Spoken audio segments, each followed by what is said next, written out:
চাঁদপুর জেলার কচুয়া থানার অহংকার কচুয়া উপজেলা পরিষদের চেয়ারম্যান, কচুয়া পৌরসভা যুবলীগের সভাপতি মাহবুব আলম ভাই।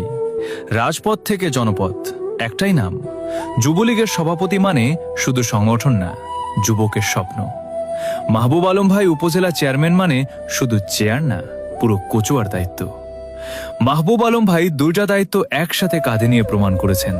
নেতা হতে হলে আগে মানুষ হতে হয়।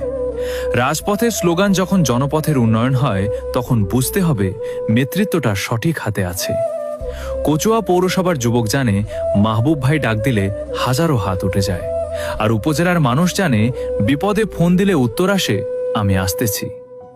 মাহবুব ভাই চেয়ারম্যানের চেয়ারে বসেও তিনি যুবলীগের কর্মীর মতো মাঠে থাকেন, কারণ ক্ষমতা তাকে বদলায়নি, মানুষের ভালোবাসা তাকে আরো দায়িত্বশীল করেছে।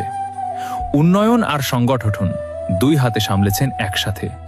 পদ একদিন থাকবে না, কিন্তু কর্ম থাকবে।